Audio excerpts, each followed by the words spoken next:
South Texas Fail coming at you once again. Why? Because I don't give a shit. And in case you forgot, I am just another opinionated asshole wasting their life with YouTube. That's right, I'm back. Back again. Tell a friend.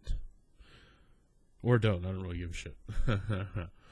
Alright, today is story time. Because I don't have a normal rant lined up, so I figured I'd tell you a story that's possibly a little embarrassing and from my past. I'm a gamer. And when I say gamer, I mean, yeah, I do play video games, but I also play traditional pen and paper RPGs and tabletop games. Board games, card games, you name it, I'll play it. However, there was a time when I went by a different nickname. And that was many, many years ago, and I went by the nickname of fuck this shit, I'm going to go get tacos. That's right. Well, there was a time frame where I couldn't find a regular gaming group. So I was bouncing around, one group to another, trying to find one that fit. And my friend and I had heard about this gaming group that was running an alternity game. Or was it Rifts? I can't remember if it was Rifts or Alternity. They're kind of one and the same, but some of the roles are reversed. It doesn't matter. And what ended up happening was some guys at the local game shop told us about this group that was, they were looking for 2 players. And they really needed 2 players. Well, we needed a game group. We didn't have a reliable group. So, we agree, we get the guy's number, we call, we talk, we email back and forth, and after a couple weeks, it's like, alright, they're having a game this weekend. Well, why not? Let's join in. Now, I don't remember every detail as vividly as I used to, and I've told this story many a times, so the main points stick in mind. What ended up happening is I pick up my friend, we drive to this guy's house. Now, for those of you that are still with me and haven't left to go watch PewDiePie or Pyrocynical or Grade A, Under A, or Leafy is Here, or some other YouTuber who actually makes quality content, awesome. Good for you. Because you get to hear the rest of this story. And it's that guy story. Yeah. Okay, now, we get to the guy's house. It's a nice house. The yard's well maintained. The house is in great shape from the street. It's a nice looking house. It looks inviting. Alright. So we go up to the door, and we brought snacks, because we asked if they wanted us to bring anything, and they were like, yeah, just bring, some chips and some soda and some dip or candy or popcorn or whatever you want to bring for snacks. And we're like, okay. I go up, I knock on the door. My buddies are with me. We're a little nervous. We're apprehensive. We're meeting people we haven't met before. And even among the gaming community of tabletoppers and such, there's always a stigma that when you meet someone for the first time, you don't know them. And if you're in their house, you could possibly be put in a bad situation. I don't know why, because up until this point, that had never fucking happened before. I've run into some, cringe-worthy GMs and players in my time, but this one kind of took the fucking cake. Anyways, I'll get into that in a minute. So, we had made our characters already. I'm playing a tough guy. He's playing, a psychic. Okay, fine. So, we knock on the door, they let us in, we introduce ourselves, they introduce themselves. The house is fucking clean. This guy lives with, on his own. He has a renter that lives with him, but I'll get into that in a minute. The house is clean. It smells nice. It smells of lavender and vaguely of Vaseline. And Vaseline has a very unique smell. It's hard to explain. Petroleum jelly has a weird smell to it, and it's very unique to petroleum jelly. The house smelled like lavender and Vaseline. I didn't think anything of it. The guy did have psoriasis. So maybe he was putting Vaseline or some other medicated petroleum jelly on his psoriasis. And that's fine. That would explain that. He didn't smell bad. The house smelled good. We were told to put snacks in the kitchen. We go and we put the snacks down. There are sodas, there are tea, there's beer, there's pizza, there's wings, there's salad stuff. You know, the chips and cookies and crap we brought was just a formality. These guys they go all out for their game. So we sit down, we introduce ourselves to the other people at the table. And we're sitting there talking, and, you know, a few other players are asking us what kind of characters we made. I made a tough character, high endurance, heavy hit points, has a Gatling laser gun, which the GM approved. So, yeah, you can have that Gatling laser gun. Okay, awesome. I'm a heavy weapons guy. So, that's fine. We hear some noise coming from another room, and not in the main room, but it was in this little side room that had a door and all that shit. And he said, oh, that's my renter and my roommate, and he's running a different game in there. They should be done in about 20, 30 minutes. You know, maybe an hour at most, you know. So, you know, please forgive the ruckus. You know, we hear them kind of cheering and yelling like they're celebrating some great and grand victory, which is fine. I'm okay with that. It's to be expected, you know, but that's fine. We're sitting there, and my buddy, he's playing this generic character, and we start going over the story so far, and apparently these guys are part of a mercenary ship crew in space, and they've been picking up small contracts, and they finally have a good contract. And then we get into rolling dice and playing the game, and, you know, the first part of the game was great. You know, it's this whole little mock interview that they did to kind of get to know our characters, which I thought was kind of cool. It was enjoyable. I thought it was fun. But, so they hire us because we're the two new guys. They had to hire us or tell us to leave the house. You know, not much fun on that. So we get hired. Okay, awesome. And the mission that our characters are supposed to go on is a simple fucking milk run, right? Like, take pointless cargo to planet B, from planet A to planet B. No real danger, no real risk. You know, a lot of games do that. You know, it's like, we're going to have the first-timers for this group go on a real simple milk run, and we'll kind of gauge how they handle stress and blah, blah, blah, and unforeseen effects. Well, of course, shit has to happen, or the game gets boring if we just complete a milk run. Well, while our ship is in transit from planet A to planet B, carrying supplies to planet B, fuzzy GM science and plot device causes our ship to lose all navigation while in space, passing close to another planet. We're going to piggyback off its gravitational pull and slingshot to this other planet. It was save fuel and cost, which we thought was a good idea. But because of GM plot device and fuzzy science, in the guise of metallic particles leaching off this planet's atmosphere and hitting our ship, we lose control and we start to crash onto another planet. My buddy and I were kind of excited. This is a cool way to start off a game. Ditch us on a planet and hope for best. So the ship is going down, the ship crashes, the ship breaks up into many parts, and some parts are the size of a football, others are the size of a fucking skyscraper. And all in all, most of the crew is dead except for the player characters and like one or two NPCs. Okay, that's fine. So we start taking stock of who's injured. My buddy's character has a broken back because he botched a roll.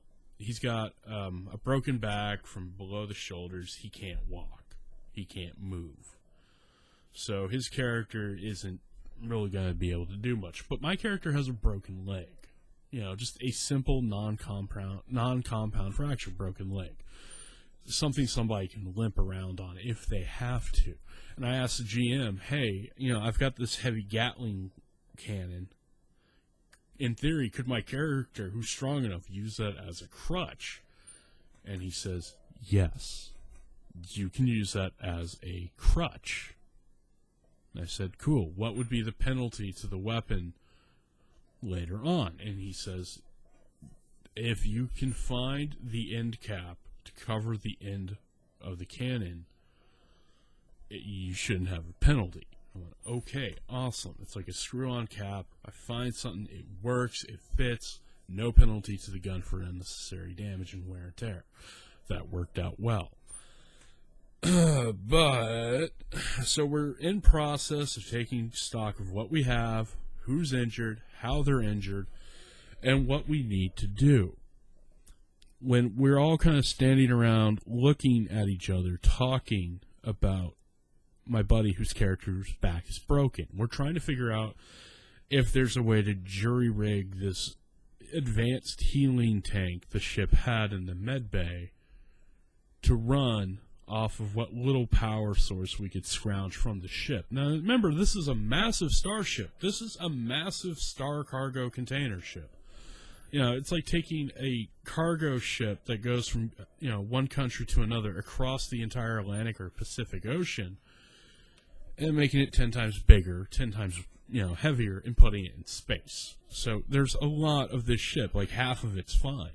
So there's a lot of things we can salvage out of that to improve our situation. And one of the things we were able to salvage was this healing pod. Okay, cool. We're trying to decide the best way to go about trying to power it. When all of a sudden, this other group gets real loud. You know, the other group in this other room gets incredibly loud. Like, really, really, really, really loud. And, you know, the host, you know, he's like, they must be done. It's like, okay, cool. You know, they must have just completed some hard-ass mission. They are fucking excited. So the GM goes, all right, why don't we take a break until they're done? Okay, cool. So, you know, we talk to the other members, and they're relatively benign. You know, there's nothing wrong with them. You know, they seem pretty normal. This one guy whose name I'm not going to say, he worked at a bank as a teller. There was another guy who owned a fucking gas station. There's a couple guys that worked at a business. There's another guy who works at a gas station. You know, there's you know, a college student. There's a veteran there. There's, you know, all sorts of, you know, wide spectrum of people. Some of them were very wide, like the host. Fat jokes. I'm not saying he's fat. I'm just saying he's Wisconsin skinny. Anyways. So, me and my buddy, we go outside and have a cigarette with a couple of other people. We're sitting there talking. And when we're done, you know, we go back in. We sit down at the table. And we're picking back up. And we get to a point where we're dragging a generator, essentially, out of the hull of the ship and hooking up this pod and trying to figure out a way to get him into it without making his injury worse. And it was a lot of back and forth and actual dialogue, not arguing between players, but like dialogue of trying to find the best way to do it. At that point, the door opens to the other room, and those other players go out, and some of them go smoke, some of them go in the kitchen, get snacks and something to eat, whatever. And about 5 minutes later, we've got him in the tank. He's starting to heal, but it's going to take him 12 hours in-game. Okay, fine. Fine. So, you know, we've got him healing. He's doing okay. His character's going to live. Yeah, awesome. Great. I still have a broken leg, but I've since made a brace. You know, we were able to salvage the med bay, so I got a splint, and I've got crutches and painkillers. I'm able to up and move around. Because again, the GM said it wasn't a severe break. It's and my character's a big, strong, tough motherfucker. So in theory, he can limp around as long as he's got something to shift his weight to when he takes a step where that leg would be the step. It works. It's fine. But this other group finally comes, back in from taking their break, and they sit at the table that we're at. And they all pull out their character sheets. They're sitting at one end, we're sitting at this other end. And I start going, fuck, it's going to be one of those games. Us versus them. Oh, fuck me. Jesus. Really? It's gotta be that type of game? Alright, fine. I'm desperate to game at this point. I hadn't had a game in a long time. I want to play. I'm like, okay, I'll put up with this. You know, normally I hate these kinds of games because they get convoluted. But that's fine. I can put up with this. We'll live. We'll game. We'll get on with it. Okay, so.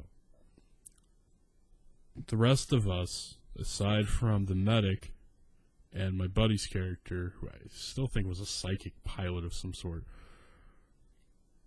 are talking. We're facing each other. We are, you know, four characters facing each other with maybe 3 feet between us, and we are talking about if we should, you know, shelter in the ship or if we should try to find a better location for shelter.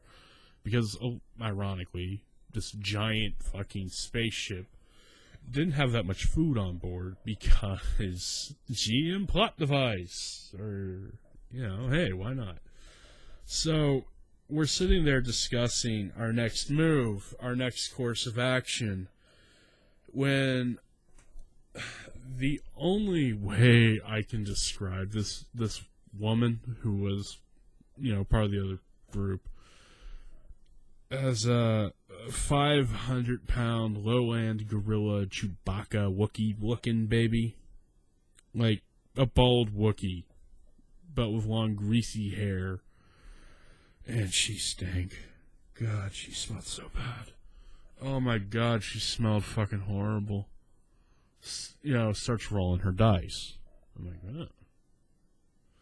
And the GM looks at her and goes, "What'd you get?" And she goes, "Oh, I passed." You know, reads her number off. "I passed." And he's like, "All right." And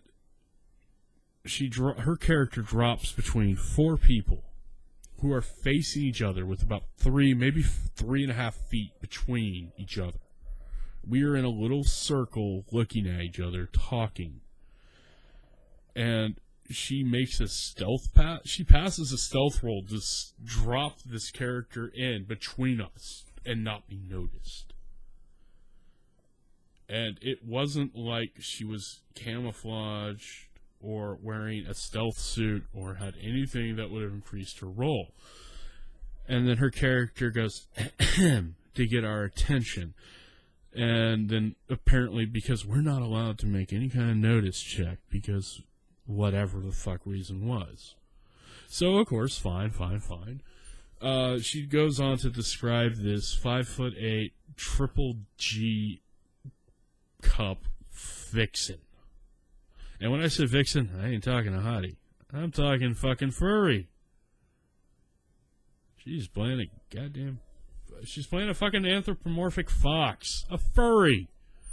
Okay, fine. I can put up with this. I don't know why. I put up with it. Okay, fine, whatever. They all can't be that bad? Can they? Well, of course not. No, they couldn't all be that bad. Oh, God, I was so wrong. I was so fucking wrong.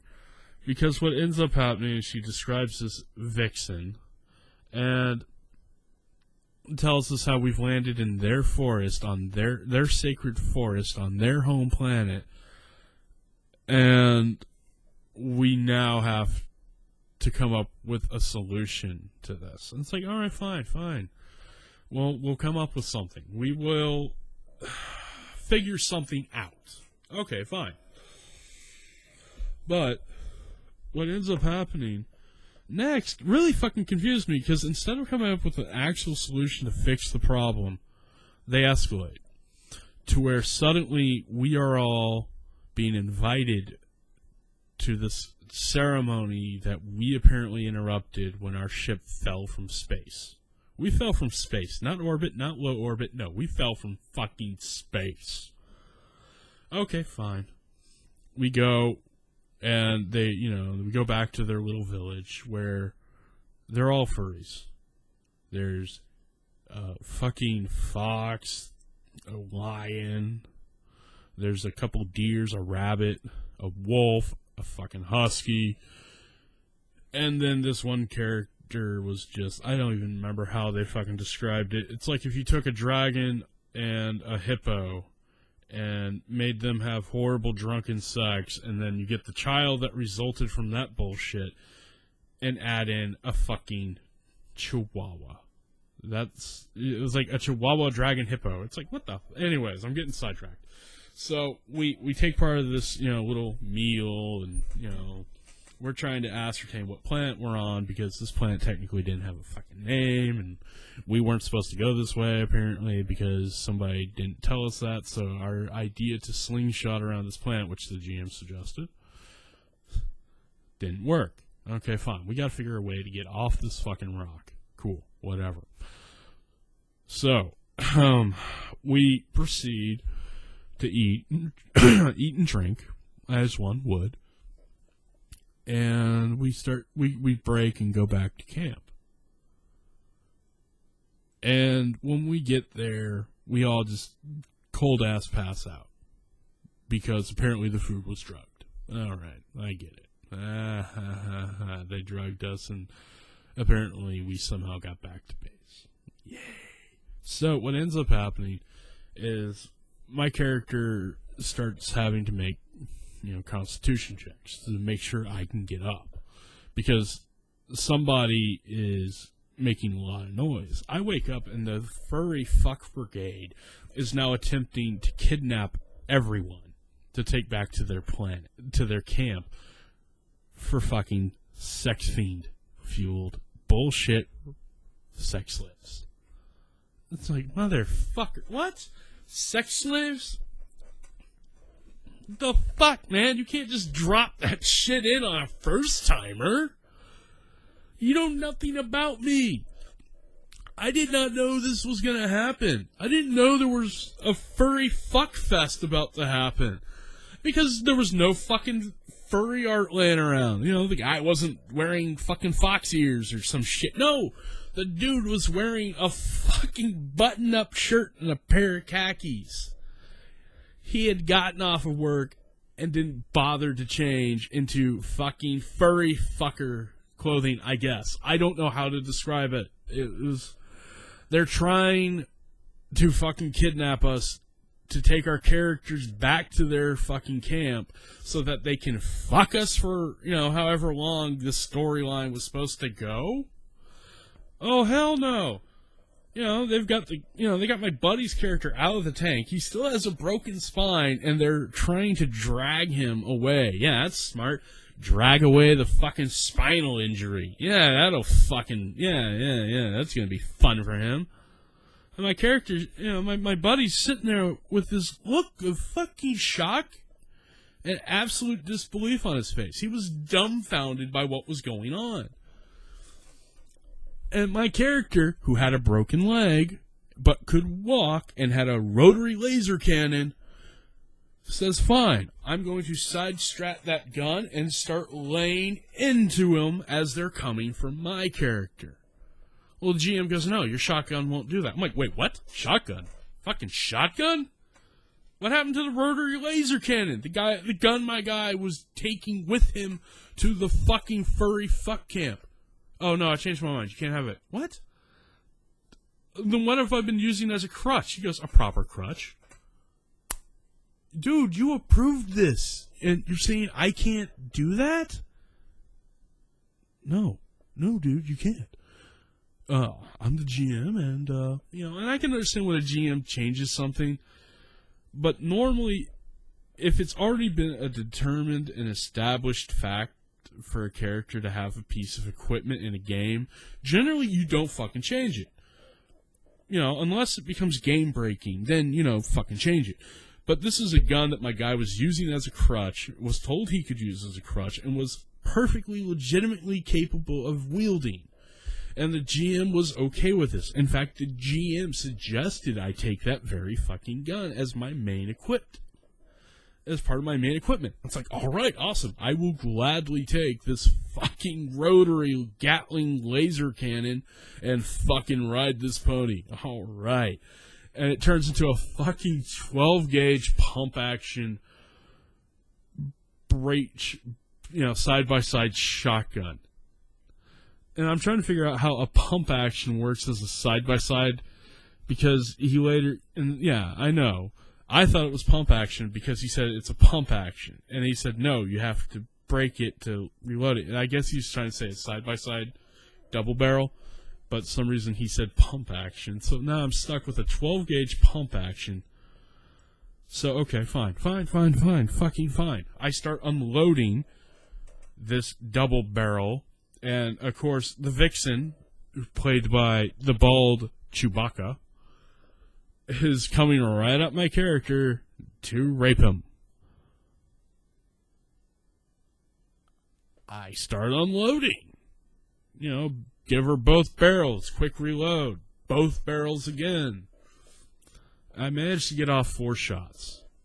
You know, I was able to fire, reload, fire again. Because double barrel, you have 2 rounds. Anyways, I'll explain. If you don't know what a double barrel shotgun is and how they work, go fucking look it up. So I unload 4 rounds off at her. Well, apparently being a fucking sexy furry vixen means she can dodge fucking buckshot. Alright, fine. She dodged the buckshot. But the lion heard it, and now he's all, oh, he's shooting at my mate. I better stop in. It's like, God, dude, the guy playing the fucking anthropomorphic lion furry was this, like, 5'9", probably like a $120, soaking wet in denim kind of kid. And I wouldn't call him a kid, it's just that he was fucking skin and bones and greasy black hair with a bald spot that makes my head look like a full head of hair. And so he's coming over to get my shotgun. That's fine. Well, my character curls up and grabs onto something to keep himself from getting dragged away. My character's still the strongest one there out of all of the humans, with the exception of the one person that was playing an alien race. I'm the strongest character there. They can't pry me off of this. Just him and the Vixen. So they get the other characters. And there are 4 furries trying to pull my character away from this thing.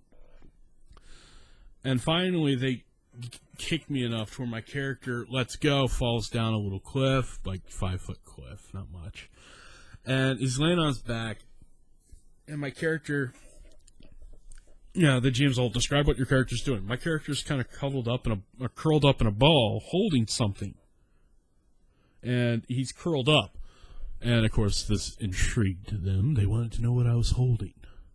So their characters start trying to pull my hands apart. And when they do, they notice 3 rings. 3 pull rings, like the ones on a fucking fire extinguisher. Or 3 very large 1-pound high explosive incendiary devices. That's right. I had been holding grenades. I was going to kill myself. I'm like, no, fuck this. I'm going to kill myself and leave. So what ends up happening is they freak out. They jump off. They jump back.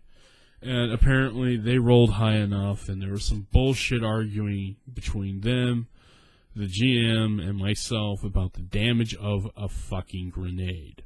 These are grenades that weigh 1 pound each. They're not 1 pound each. They're like 10 pounds each, and they're the size of a goddamn, cantaloupe. A little melon, These are big-ass fucking grenades. And they're used to take out heavily armored vehicles in one hit. But apparently they're able to dodge this giant blast of fire and shrapnel, and only a few tails are singed, to quote the GM's joke. And I'm expecting my character to be dead. I'm like, alright, I'm dead. I was like, no, you're not. I'm like, what? No, your armor. I'm like, armor? Really? This thing takes out fucking, land armored vehicles. I have 3 of them, and you're saying my fucking medium build armor will fucking save my ass? It's like, well, yeah, but it's totally ruined. It saved you, and it propelled you back into the hollow of a tree. It's like the hollow of a tree? You're saying that they were able to dodge enough explosive that would have rendered them into chunky salsa. and yet somehow it doesn't render my ass into salsa or a fine mist of goo. No, it fucking blows me back 40 feet and into this hollow little cavity on a tree without killing me. Yeah. Or wounding me to the point of unconsciousness. Yeah. Fine. What are you doing? Fine. They're coming at me, right? Yeah. What are you doing? I start rolling for damage. And he's like, what are you doing? Yeah, you know that 12 gauge? Yeah. The one you said I still had? Yeah, I just fed myself 2 barrels. And while they're realizing that I had just killed my own character, they are howling about how that's not right. You can't, player characters can't commit suicide. I grab my buddy, and we get up, grab our bags, and we make a beeline for the front door. We get to the front door. Now, remember how I said the house smelled of lavender and fucking Vaseline? The inside of the inside doorknob was fucking covered in Vaseline. It was slick. It was so hard, my buddy just took off his jacket. Or not his jacket. He had the stupid fucking sweater vest thing. He took that off, used it to open the door. And then we fucking ran to his car and took off. I don't know how else to explain this other than this almost scared me away from tabletop. Like, this was enough to make me not want to play a tabletop game for almost, God, it was like a year and a half before I fucking started back at it. I mean, my God. I don't mind when you bring one group in to join another group. I can put up with bullshit all day. I mean, but don't go changing rules just to suit what you're doing. You know? I mean, in hindsight, I could have just said, nope, I quit, I'm out, I'm done, goodbye. I could have fucking done that, but there's just this part of me that's like, no, I am not gonna fucking just walk away. I can't leave this, unfucking resolved. And it's like, Jesus fucking H Christ. I mean, I don't know how else to explain it other than this was the gaming fucking group from hell. I mean, you think of all, I'm not a fan of furries, but I'm not going out of my way to, to hate them. I just don't care. Fuck them. They do what they do, as long as they don't fuck with me, I don't mess with them. I don't care. But you put all those negative stereotypes to one group, and that is what oozed out of that other room. Not walked, not rolled, not lumbered, fucking oozed. I mean, they were the bad stereotype of fucking gamers. You had the fat, stinky neckbeard with bad skin. You had the really fat, unattractive woman. You had the skinny, know-it-all, balding guy that lived with his mom. I mean, you had all these bad stereotypes coming out of that room. It's like, god damn. Like, there's no other way to explain it other than a complete and total clusterfuck. And I'm pretty sure that those guys at the game shop that recommended them were either into this kind of gaming, or I must have done something to piss them off. Because I thought spending my money there on books and dice and games and, all the little supplements I had bought, I thought spending my money there would have kept me in their good graces and not being an ass when I go to their store. Like going, hey, how y'all doing? Being polite and friendly and not obnoxious or creepy and not messing with the other fucking customers. I thought spending money there would have saved me the fate of their anger. But either they were into this shit or they hated my ass. And I think it may have been a combination platter. But anyways, that's the story of how I've learned that Furry Fuck Fest Planet is a bad place to be, and Vaseline does not belong on a goddamn door handle. However, my only theory as to how the Vaseline got on the door handle is, remember I said the host, the big guy, had psoriasis? Yeah, I think he was using, medicated petroleum jelly on his psoriasis, his plaque psoriasis, as a way of treating and preventing it from getting bad. Because that's the only fucking thing I can come up with. This is South Texas Fail, and this has been story time. If you like it, you like it. If you hate it, you hate it. If you sub to my channel, what the fuck is wrong with you? See y'all around.